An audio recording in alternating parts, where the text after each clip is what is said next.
Palavra do Senhor nosso Deus, em Filipenses capítulo 3, diz assim: Finalmente, meus irmãos, alegrem-se no Senhor. Escrever de novo as mesmas coisas não é cansativo para mim e é uma segurança para vocês. Cuidado com os cães. Cuidado com esses que praticam o mal. Cuidado com a falsa circuncisão. Pois nós é que somos a circuncisão. Nós que adoramos pelo Espírito de Deus, que nos gloriamos em Cristo Jesus e não temos confiança alguma na carne, embora eu mesmo tivesse razões para ter tal confiança. Se alguém pensa que tem razões para confiar na carne, eu ainda mais, circuncidado no 8º dia de vida, pertencente ao povo de Israel, à tribo de Benjamim, verdadeiro hebreu, quanto à lei, fariseu, quanto ao zelo, perseguidor da igreja, quanto à justiça que há na lei, irrepreensível.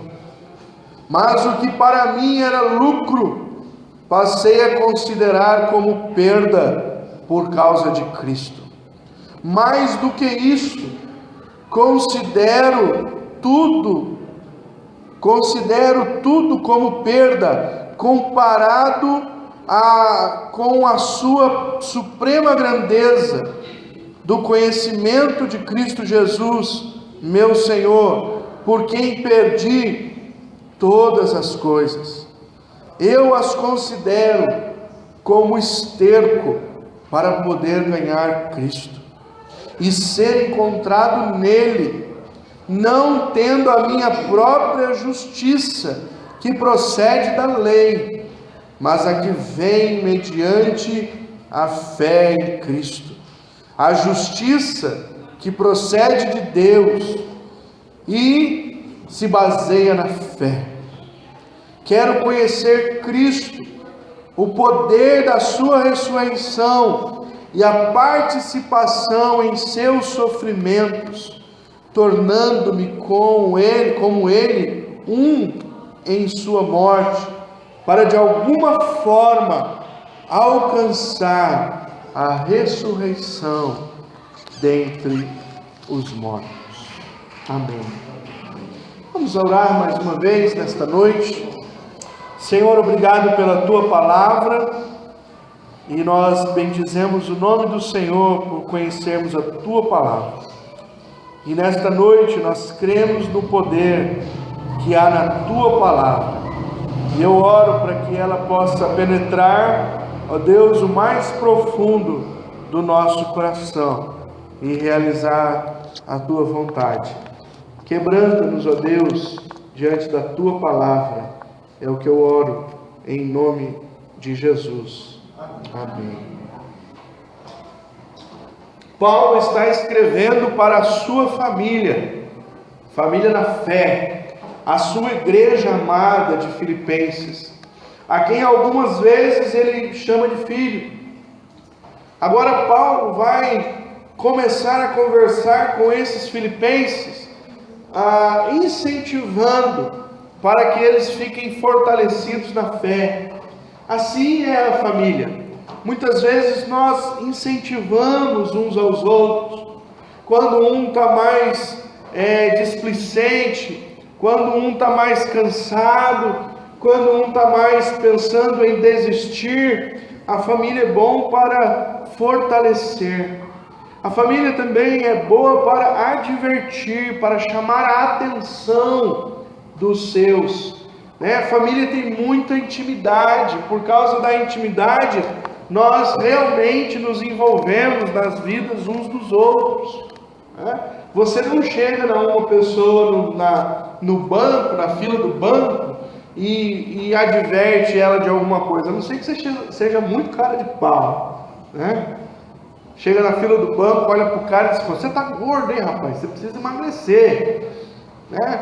Você não faz isso. Mas quando a gente é família, a gente dá os toques, né? Rapaz, você saiu do 38 para 54, rapaz, rapidinho. Tá precisando dar uma maneirada aí.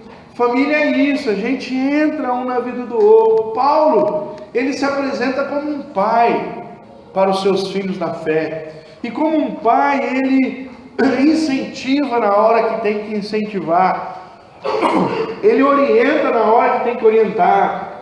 E ele chama a atenção na hora que tem que chamar. E nós vamos ver aqui que Paulo está falando para esta igreja sobre como eles devem viver a fé deles. Ele vai falar sobre a superioridade de Cristo. Ele vai evidenciar novamente a supremacia de Cristo. É por isso que ele começa no capítulo 3, verso 1, dizendo: meus irmãos, alegrem-se no Senhor. Escrever-lhes de novo as mesmas coisas não é cansativo para mim. Paulo está falando mais do mesmo. Quantas vezes nós não temos que conversar com as pessoas e repreendê-las e orientá-las mais do mesmo? Sempre. Olha, o que eu vou dizer para você agora, eu vou dizer o que eu disse na outra vez que nós nos encontramos. É mais do mesmo. Assim são com os nossos filhos. Em casa eu chamo a atenção da Samara um pouquinho, daqui a pouco da Valentina um pouquinho, daqui a pouco as duas estão fazendo a mesma coisa. Eu chamo a atenção de novo. Mais do mesmo. Tira isso do chão, menina. Pega aquilo lá, guarda aquilo outro.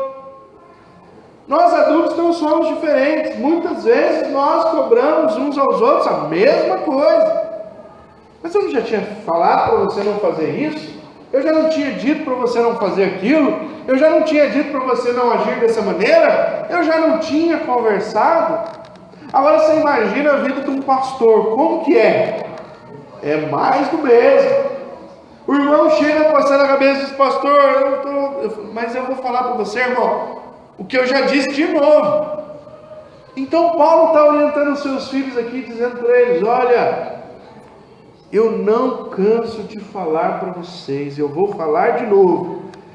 Cristo é suficiente para vocês. Não se esqueçam disso. Cristo é suficiente para vocês. Sabemos, irmãos, que Cristo é o único na revelação das Escrituras, aonde tudo está nele. Por várias vezes o apóstolo Paulo vai dizer que tudo está em Cristo. Tudo foi feito por Ele, por meio dele nada do que foi feito teria sido feito. Ele é a imagem do Deus invisível, Ele é a expressão do nosso Deus. Tudo está em Cristo, por isso não se esqueçam, Cristo é suficiente para as nossas vidas. Por causa disso, e por isso, Paulo vai começar dizendo para nós, no verso 1, alegrem-se no Senhor. Queridos irmãos, eu já falei para vocês que Paulo evidencia nessa carta a ideia da alegria espiritual. Como o cristão deve viver a sua vida.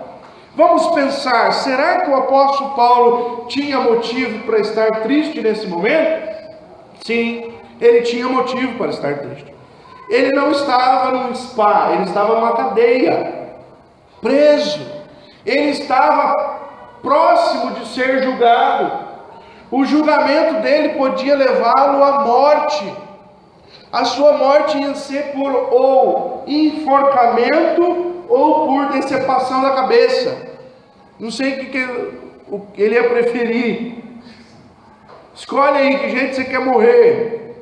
Paulo tinha vários motivos para mostrar como ele estava ali melancólico, triste, depressivo, à beira de um ataque de histeria. Mas em todo momento, ele escrevendo a carta de Filipenses, ele cita: eu estou alegre com vocês. Como vocês me deixaram alegre. Olha, isso me trouxe alegria. E por 2 vezes ele vai ser enfático aos Filipenses.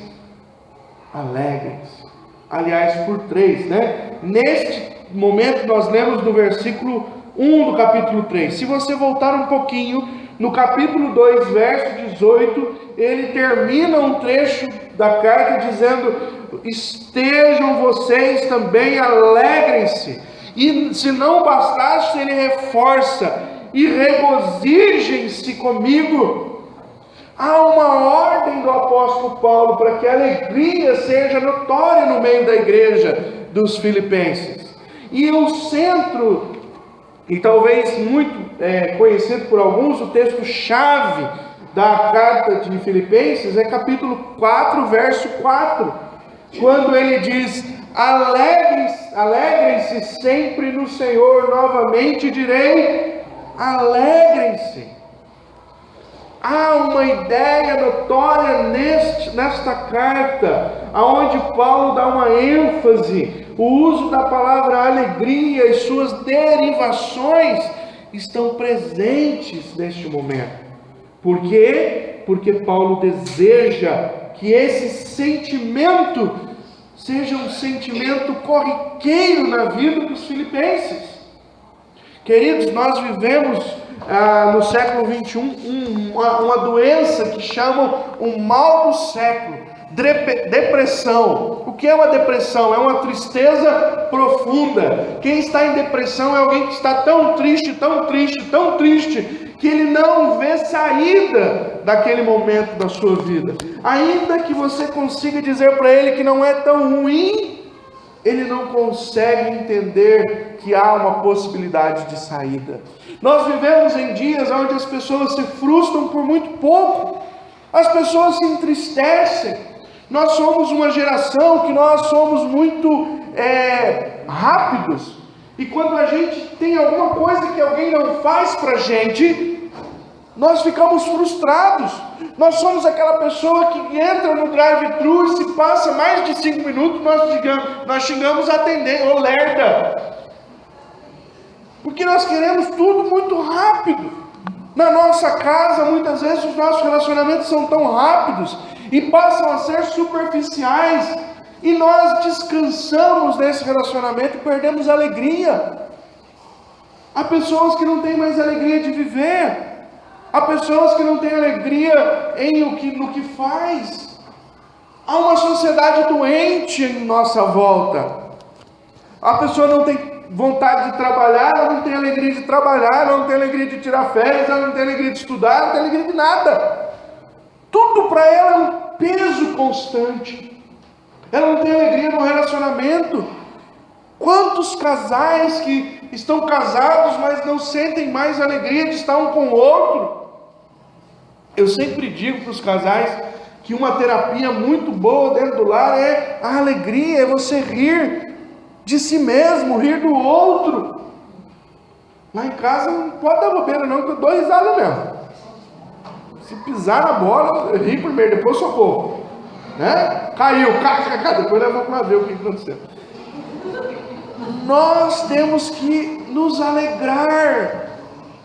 A vida já é tão pesada, a vida já é tão triste, né? Eu acho que tem nos deixado mais triste as informações que nós muitas vezes recebemos. Tem gente que tem desejo, alegria de ficar assistindo aqueles jornais lá da Record, da Band, lá, os prêmios Sai Sangue, né? Você está na frente da televisão, tem que ficar se limpando de tanto sangue que espirra daquele negócio. É o cara que matou não sei quanto, o outro que não matou não sei quanto, o outro... Aí vai o cara fica lá, fissurado, morreu. Aí vai conversar na rodinha, qual assunto que ele traz? Você viu? O cara morreu? E nós esquecemos de falar das flores. Nós esquecemos de olhar para as coisas boas desta vida. Nós esquecemos de notar a beleza do nosso Cristo. Paulo não está dizendo para a gente ser um lunático, alguém que esconde as mazelas, não é isso. Mas Paulo está dizendo que mesmo em meio a uma grande luta, há sim condição de estar alegre. Porque a alegria do apóstolo Paulo não está baseada no momento em que ele está vivendo. A alegria que o apóstolo Paulo tem, ele manda que os filipenses sejam despertados, é a alegria que há na pessoa do nosso Senhor Jesus Cristo. É uma alegria espiritual, ela é diferente, ela vem de Deus.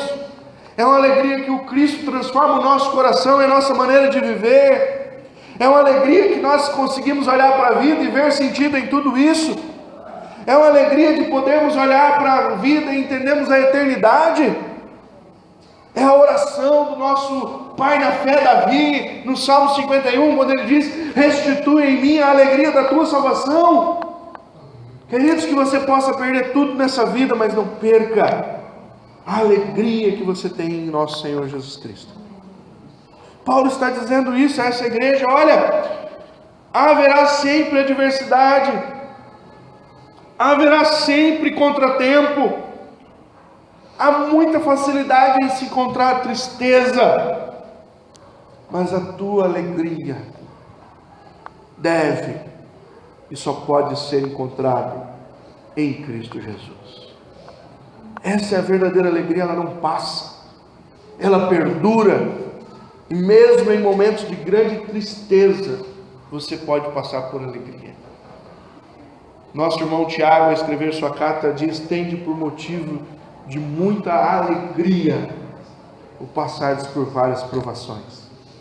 Quando eu chegar no céu, um dos primeiros que eu quero encontrar para ter uma conversa é o Tiago. E eu vou falar para ele: que negócio é esse, cara? Como que é isso? Como que é ter alegria na provação? Como que é ter alegria na privação? Paulo, como é que alguém escreve da cadeia para os outros mandando ser alegre, Paulo? Como é que alguém que está com a sentença de morte diz: eu estou alegre?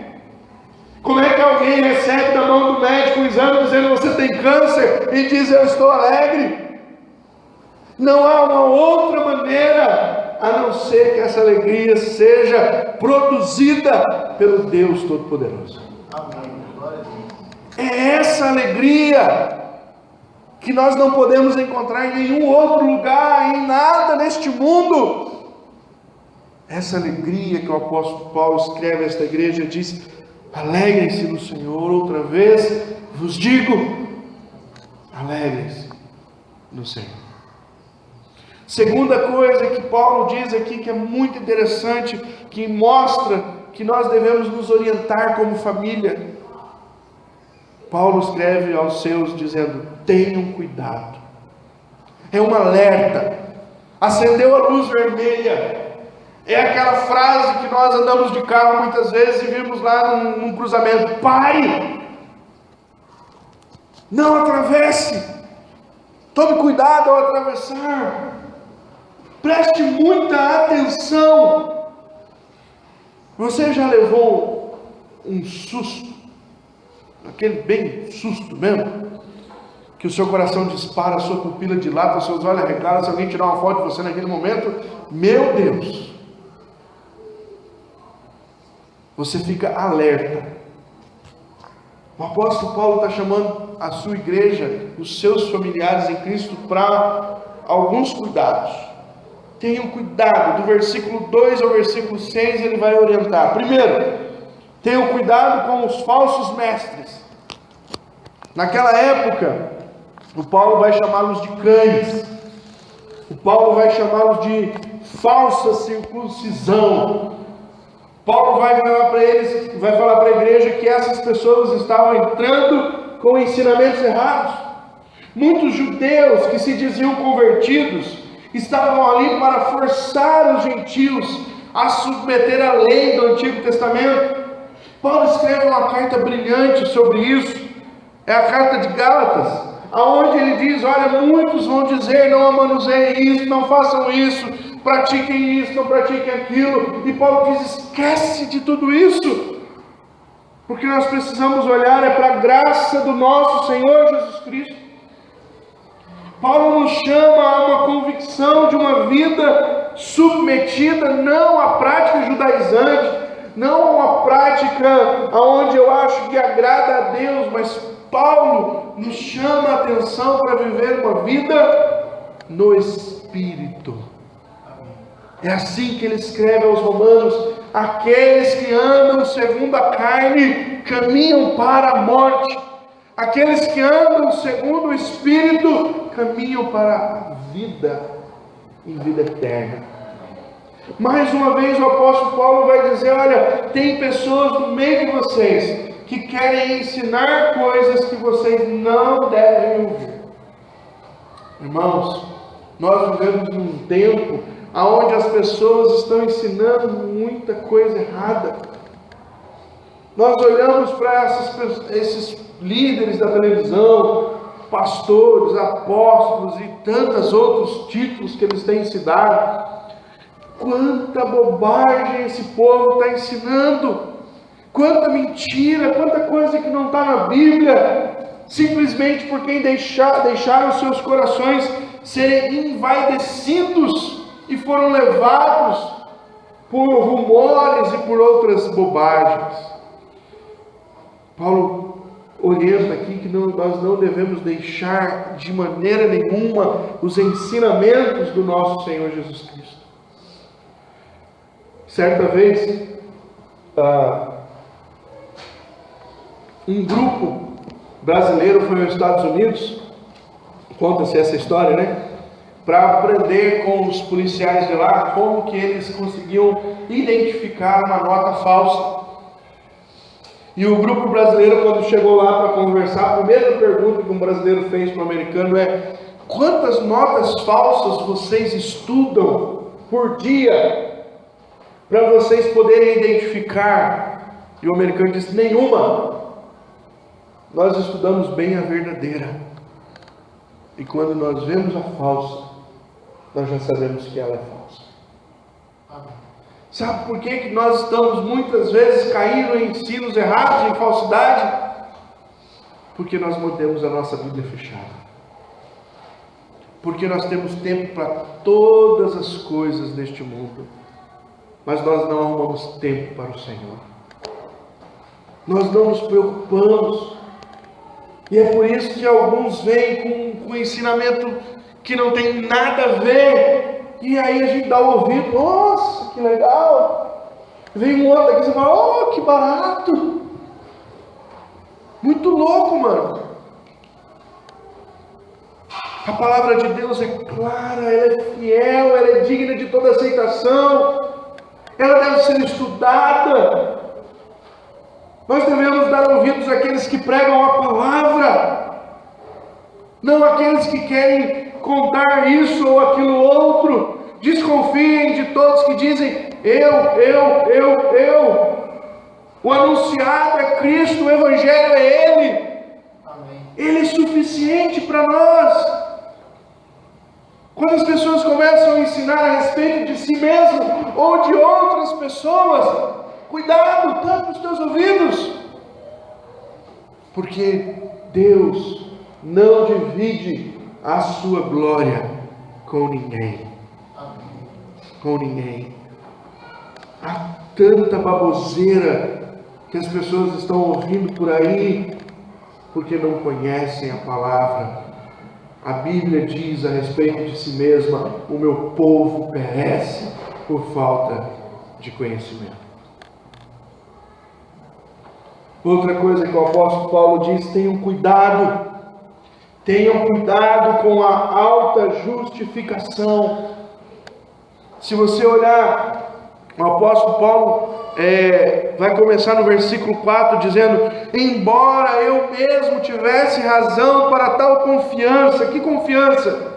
Confiança em mim mesmo, confiança nas práticas religiosas. Aí ele começa: se alguém diz que pode confiar na carne, eu muito mais. E aí ele começa a dar o currículo espiritual, o currículo religioso do apóstolo Paulo. Eu fui circuncidado, foi no 8º dia, não foi no 6º, no 7º, nem. É como diz a lei, 8º dia.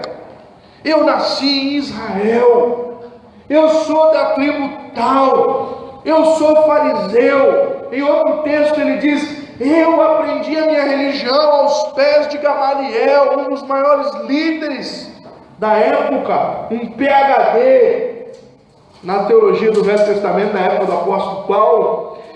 E esse conjunto todo de obra, o apóstolo Paulo disse: se alguém quer se orgulhar da carne, deixa comigo, eu vou me orgulhar muito mais. O que é a autojustificação? Nós, homens, somos rápidos para achar que as nossas vidas são suficientes para agradar a Deus. Nós somos assim. Nós dizemos: não, Deus se agrada de mim, porque eu sou melhorzinho que o Fernandinho Beiramar. Sou melhorzinho que o Fernandinho Beiramar. Eu sou melhorzinho que aquele cara que saiu da cadeia e foi lá na casa dele, lá pegar a ex-mulher dele lá, colocou no carro e levou para tocar fogo nela, dentro do carro. Eu sou melhor que esse cara.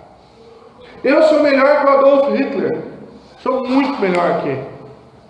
Nosso padrão de justificar é que nós olhamos para as coisas piores deste mundo e dizemos: eu sou melhor que ele. O nosso grande problema é que para agradar a Deus não é ser melhor que esses, mas é ser igual a Cristo Jesus. Aí sabe qual de nós passa? Nenhum. Por isso a palavra de Deus é clara ao dizer que as suas obras diante de Deus são como um trapo de imundícia. Não serve para limpar a casa aonde Deus pisa. Não serve. Paulo vai dizer para esses: cuidado, nós queremos muitas vezes agir com Deus através das nossas boas obras ou das nossas práticas religiosas. Nós muitas vezes queremos ser como são os religiosos muçulmanos. Eu fiz as minhas 5 orações, então tá bom. Eu ajudei 2 velhinhas a atravessar a rua, tá ótimo. Eu já dei a minha oferta na igreja, tá bom. Eu já acendi uma vela para iluminar o caminho do fulano, tá ótimo. As nossas práticas religiosas diante de Deus não valem de absolutamente nada. A palavra de Deus nos revela que nada que vem de nós é agradável a Deus, a não ser que estejamos oferecendo por meio de nosso Senhor Jesus Cristo. A não ser que estejamos por meio do nosso Senhor Jesus Cristo com fé na sua graça e misericórdia, fazendo algo que vai glorificar Cristo e não a mim mesmo. Como eu posso agradar a Deus?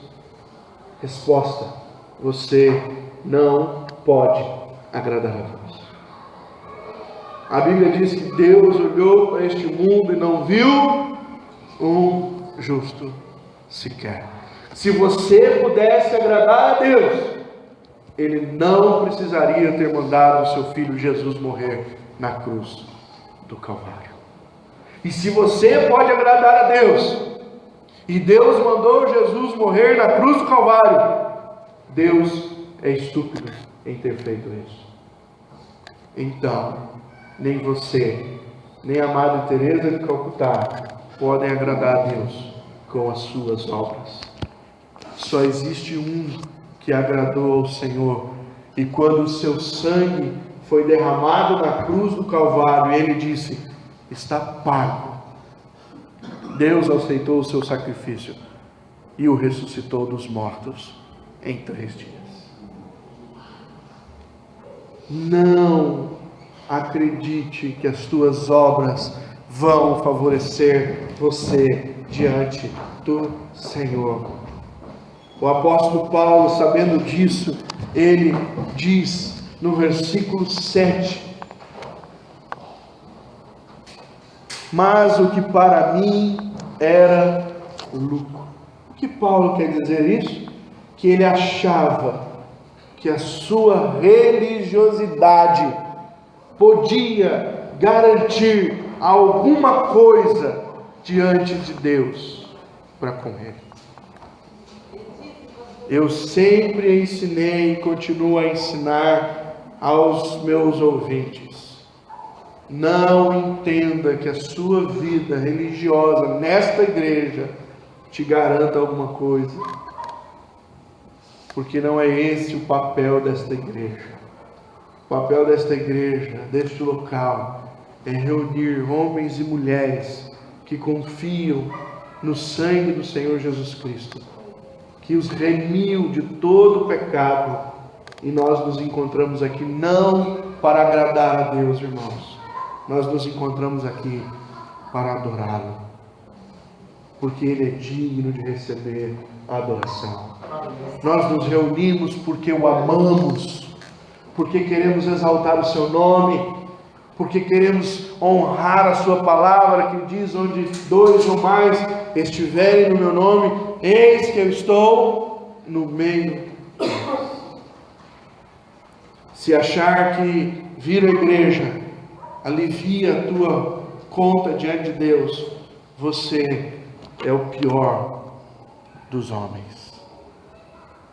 Terceiro e último lugar, o apóstolo Paulo, dizendo a respeito de Cristo é suficiente para a sua família na fé, ele vai dizer: se Cristo é suficiente, vocês creem nisso, se vocês entendem isso, então creiam em Cristo, creiam nele. A pergunta que nós devemos responder nessa noite é: será que eu creio em Cristo? Da maneira como as Escrituras ensinam? Porque às vezes as pessoas dizem: não, eu creio em Cristo. Eu creio. Interessante que no Brasil você não conhece muitas pessoas que dizem: eu não creio. É raro. Quando você vê alguém que diz para você que não crê, você fala: nossa, um ateu, meu Deus, achei esse bicho. É muito difícil. A maioria diz que crê. Não, eu creio, eu sou católico, eu creio, eu sou evangélico, eu creio, eu sou espírita, eu creio, eu sou macumbeiro, eu creio em Cristo, creio. Como que é crer em Cristo? É só abrir a boca e dizer que creio. A Bíblia diz que o diabo crê e treme. Como é crer em Cristo? Paulo vai anunciar nesse último momento, no versículo 7 ao 11, como ele creu em Cristo, como de fato Cristo o transformou, como de fato Cristo foi importante na sua vida, como agora a vida dele é outra por meio de nosso Senhor Jesus Cristo. Primeira coisa ele diz no versículo 3, quando ele diz: nos gloriamos em Cristo. No verso 3 ele está rebatendo aqueles que confiam na circuncisão, e ele diz: pois nós é que somos a circuncisão, nós que adoramos pelo Espírito de Deus, que nos gloriamos em Cristo Jesus, e não temos confiança alguma na carne. Você crê em Cristo? Se você crê em Cristo, você é alguém que aponta sempre para o nosso Senhor Jesus Cristo. Se você crê em Cristo, você é alguém que dá glória ao nosso Senhor Jesus Cristo. Se você, algumas vezes eu sempre achei hipocrisia daqueles jogadores de futebol que são cristãos, né? Muitos atletas de Cristo, e fazem o gol e apontam para cima. Muitas vezes eu falo: nossa, que hipocrisia, esse cara aí acho que nem conhece Deus de nada, ele que foi lá, ele que chutou a bola, ele que comemorou, né? E às vezes comemora dando glória a Deus, falando palavrão. Mas eu fiquei pensando um dia, eu digo: mas ele está certo, ele tem um princípio, porque se eu creio em Cristo, toda honra, toda glória e todo louvor seja dado ao Senhor, e tudo que eu faço, seja em obras, seja em qualquer situação, eu faço para a glória de Deus em Cristo Jesus. Você crê em Cristo? Se você crê em Cristo, não há mais motivo de glória para você em si mesmo. O que faz isso, irmãos? Isso mata a minha justificação própria. Isso mata o meu ego. Isso me põe lá embaixo. Isso me faz lembrar o que João Batista fazia quando pregava no deserto e aquela multidão ia atrás de João Batista. E quando ele anunciou Jesus e as pessoas começaram a ir atrás de Jesus, ele disse: importa que ele cresça e que eu diminua. Homens de Deus que pregam a palavra são aqueles que não querem aparecer porque pregam a palavra. Eles querem que a palavra apareça e que Cristo seja anunciado. Você crê em Cristo? Se você crê em Cristo, você refere toda a honra e toda a glória ao Senhor Jesus. O salário caiu na conta, foi meu braço forte, eu trabalhei 30 dias esse mês. Não! Glória ao Senhor Jesus, que providenciou todas as coisas. Não há glória para mim. Eu deixo de existir, porque eu entendo que toda honra, toda glória e louvor deve ser dado ao Senhor. A rainha Elizabeth escreveu um livro, eu não sei se ainda tem, se já tem em português, mas eu quero ler esse livro. Vai ficar lá depois dos outros 200 que já tem para ler lá em casa. Mas o livro ela colocou o título Rainha, sim, mas serva de Jesus. Ela diz: eu não sou rainha, é Jesus quem é o rei. Toda glória ao Senhor. Esse é um verdadeiro cristão que confia e glorifica o nome de Cristo. No versículo 7, no versículo 8, o apóstolo Paulo vai dizer para nós que todo o resto, tudo que eu tenho, tudo que eu sou, tudo não vale nada diante de Cristo. Então, irmãos, pensa, toda a sua religiosidade, tudo aquilo que você acha que você fez de bom, todas as boas obras que você anotou, achando que isso ia te dar alguma coisa, o apóstolo Paulo diz: não adianta de nada, diante da grandeza e sublimidade do nosso Senhor Jesus Cristo, isso é absolutamente nada. Sabe aqueles anos que você passou na faculdade, debruçado até a noite, estudando, arrancando seus cabelos, tentando entender tudo aquilo? Diante de nosso Senhor, da sua grandeza, é absolutamente nada. O cristão reconhece que toda a majestade, conhecimento, poder e glória pertence e está na pessoa do nosso Senhor Jesus Cristo.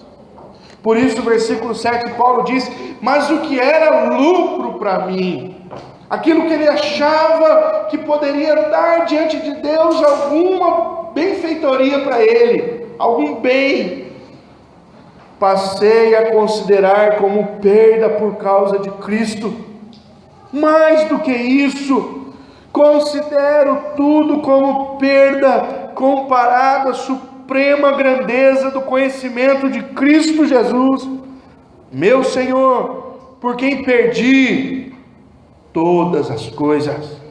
Eu as considero como esterco para poder ganhar Cristo.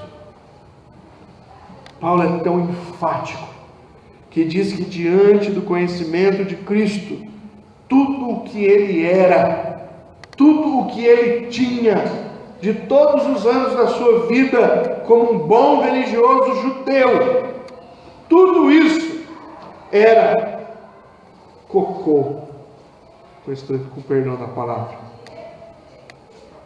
cocô. O que vale cocô? Alguém usa cocô para alguma coisa aqui? A não ser para dar descarga? Aonde é que está a sua justificação? Paulo, escrevendo aos Romanos, ele diz: e agora, onde é que está a nossa jactância? Ou uma outra palavra para traduzir essa palavra que você acha que alguns não entenderam. E agora, aonde foi parar o nosso orgulho? Deus destrói os orgulhosos. Por quê? Porque nós precisamos olhar e entender que longe de Cristo e fora de Cristo, tudo o resto, irmão, é cocô. Não serve para absolutamente nada. Então Paulo termina dizendo aos seus queridos irmãos da fé, a sua família: você crê em Cristo? Cristo é suficiente para você? O que você quer então da sua vida? O que você quer dessa fé? O que você quer desse relacionamento? No versículo 9 a 11, Paulo diz algumas coisas que ele quer como exemplo para os irmãos em Filipos. No versículo 9 ele diz, quando ele termina dizendo: eu os considero esterco para poder ganhar Cristo, ele diz: e eu quero ser encontrado nele. Qual é o desejo do apóstolo Paulo? Eu quero ser encontrado em Cristo, escondido na sua graça e longe da autojustificação. Paulo deseja viver uma vida operosa, de fé operosa em Cristo. Eu não quero mais confiar que as minhas 3 orações por dia vão me garantir alguma coisa diante de Deus. E eu já entendi que isso não vale nada. Eu não quero mais confiar que a minha esmola vai garantir alguma coisa diante de Deus. Eu já sei que isso não vale nada. Eu não quero mais acreditar que eu ser bom, eu ser justo, isso vai me garantir algo diante de Deus. Eu já entendi que isso não vale nada. Então, qual é a saída? Jesus Cristo morreu no meu lugar. E a única coisa que Cristo nos pede é: creia em mim. Confie na minha graça. Confie no sangue vertido na cruz do Calvário. Entregue a sua vida de todo o coração. Paulo diz: eu quero ser encontrado nele. Eu não quero mais ser encontrado na minha justificativa. No dia que eu encontrar com meu Deus, eu quero dizer para Ele: não há nada em mim, Senhor, não há nada em mim. Mas eu estou aqui por causa do seu Filho Jesus. Eu creio que Ele verteu o seu sangue por mim. Segunda coisa que Paulo fala para finalizar o seu momento com os discípulos, falando sobre a supremacia e suficiência de Cristo, ele diz: eu quero conhecer a Cristo.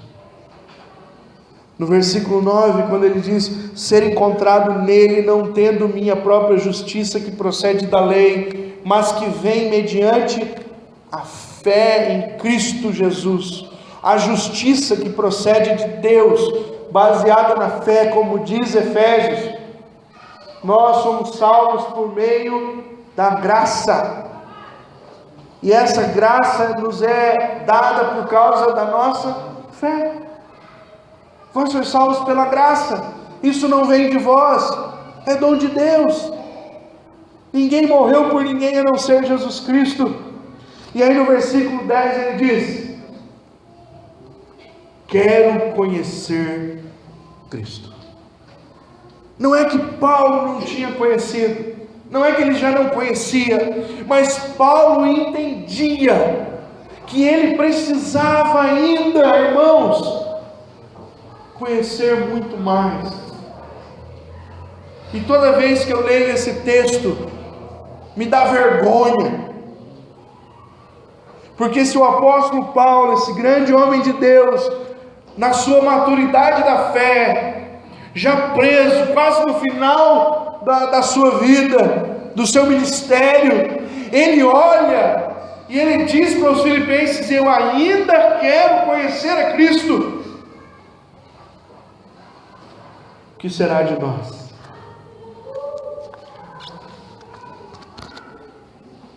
Que muitas vezes não nos esforçamos mais para conhecer a Cristo, porque achamos que já está bom aquilo que eu sei a respeito dele. Olha a profundidade da onde Paulo vai chegar. Você é um cristão? Responda como o apóstolo Paulo respondeu. Conhecer a Cristo, irmãos, é um desejo natural. Todo aquele que conhece o Evangelho quer mais. Todo aquele que conheceu a Jesus Cristo quer se aprofundar nele. Isso é natural. E aí o apóstolo Paulo vai colocar algumas coisas que eu queria ver com você. Primeiro, conhecer. O que é? É ter uma mente renovada pela palavra. Lembra de Romanos capítulo 12?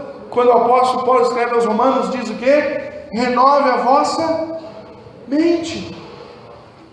Como que eu renovo a minha mente? Através da palavra. Como um cristão eu percebo: será que tudo aquilo que eu vivo, faço e compreendo, eu estou vendo pela lente da palavra de Deus? Porque o cristão tem prazer em conhecer o seu Cristo e viver, portanto, de acordo com a sua perspectiva. Ter a mente de Cristo, pensar as coisas como Ele pensa, ver as coisas como Ele vê. Segunda coisa que o apóstolo Paulo continua, ele diz: e eu quero participar em seus sofrimentos. E aí? Você é um cristão? Você quer participar? A ideia que o apóstolo Paulo está dizendo aqui: eu quero me desgastar em favor do reino. Não há outra coisa que eu quero gastar a minha vida. Irmãos, não existe, presta atenção, não existe um crente verdadeiro que ama Cristo e não ama a sua igreja. Não existe um cristão, esse não é verdadeiro, que diz que ama Cristo, mas não ama a sua obra, não ama o reino de Jesus. Não existe um cristão que diz: eu amo a Cristo, mas em casa, longe da comunidade da fé, longe daquilo que Deus quer fazer em mim e através de mim. Não existe um cristão verdadeiro. Não é alguém que simplesmente senta num sofá gostoso da sua casa para passar o resto da sua vida. O cristão verdadeiro é como Paulo: eu quero participar do seu sofrimento. Eu quero me desgastar, eu quero contribuir, eu quero usar os meus dons e talentos, eu quero ver pessoas novas chegando aos pés do nosso Senhor Jesus Cristo por meio do meu trabalho. Esse é um cristão, ele está comprometido, ele abdica das coisas do mundo, da autojustificação, dos vários mil problemas que todos nós temos, mas ele encara. E ele diz: Cristo é suficiente para mim. E se Ele é suficiente para mim, eu quero participar. O apóstolo Paulo usa um outro exemplo quando ele diz: tornando-me como Ele em sua morte. Pergunta: quantos de nós aqui temos coragem de levantar a mão e dizer: Senhor Jesus, se a minha morte vai te glorificar, pode me matar? Porque era isso que o apóstolo Paulo está dizendo: se eu vou morrer nessa cadeia, Cristo vai ser glorificado, toma o meu pescoço. Porque como um cristão eu quero me entregar, se necessário for, eu morro pela causa do nosso Senhor Jesus Cristo. Certa vez diz que chegou um povo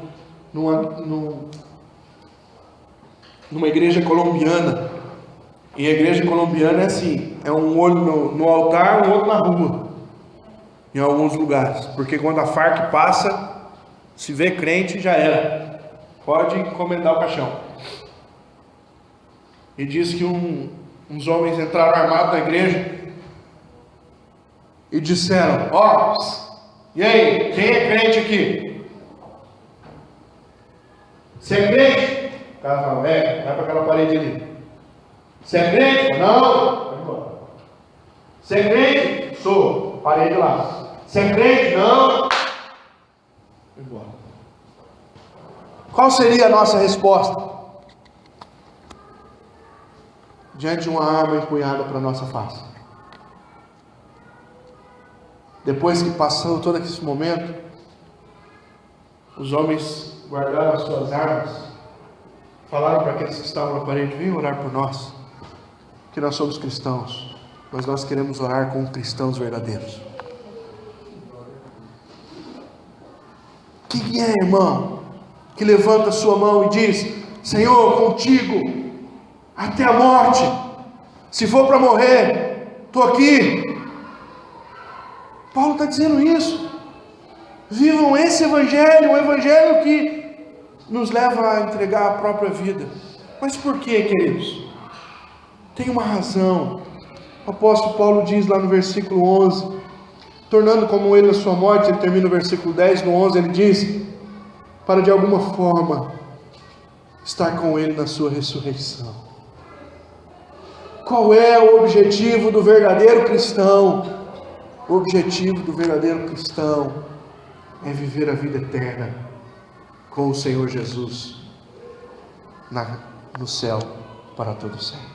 Amém. Foi a última palavra aos seus discípulos: vocês vão tomar este cálice comigo e não tomarão mais até o dia em que teremos de tomar outra vez no céu. É a promessa do nosso Senhor Jesus: e eu vos dou vida, e vos dou vida abundante. Foi a palavra que ele deu quando estava subindo aos céus: eu volto para buscar vocês. Foi a revelação que ele disse: aqueles que morrerem e crerem em mim, ainda que morrerem, vão viver novamente. Nós somos uma geração de cristãos que não quer a volta de Cristo, não quer morrer para ir no céu, e muitas vezes não crê que vai ressuscitar dos mortos. Paulo diz: creiam que Cristo é suficiente para vocês. Quero terminar dizendo o seguinte, queridos: há muitos motivos para a tristeza, muitos, mas há um superior para a alegria, e o motivo superior para a alegria chama-se Jesus Cristo. Quero terminar dizendo: é necessário vigilância, pois há muitos cães e muitas heresias sendo ensinadas. E quero terminar dizendo: por fim, confie, Cristo é suficiente para você. Amém. Você não precisa de religião, você não precisa ser enganado por falsos deuses, você não precisa da sua autojustificação, você só precisa ser naquele dia contado com aqueles que creram e confessaram que Jesus Cristo é o Senhor, para a glória de Deus. Se com a tua boca confessares a Jesus Cristo como Senhor, e no teu coração creres que Deus o ressuscitou dentre os mortos, serás salvo. Não há relação nenhuma na salvação com alguma coisa que eu deva fazer, a não ser crer em nosso Senhor Jesus Cristo. Feche teus olhos, vamos orar.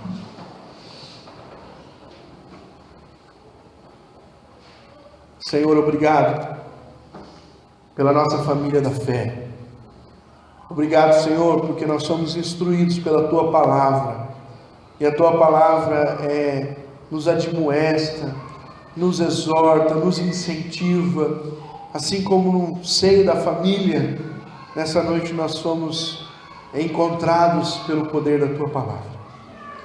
Eu oro por mim e pelos meus irmãos, que o Teu Espírito Santo possa calar nos nossos corações essa palavra durante essa semana, para que não nos esqueçamos dela. Eu oro, Deus, para que o Senhor possa fazer uma grande obra em nossas vidas. Se você está aqui nessa noite, quer entregar a sua vida a Jesus, faça uma oração no seu lugar, dizendo: Senhor Jesus, eu quero confiar neste Evangelho. Eu quero entregar a minha vida ao Senhor neste momento, para que o Espírito Santo de Deus encha o teu coração para a glória do nosso Senhor. Pai, ouve a nossa oração nessa noite. Sê conosco, bondoso Deus, que modifica e forma a nossa fé segundo as suas Escrituras. É o que nós te pedimos, em nome de Jesus. Amém.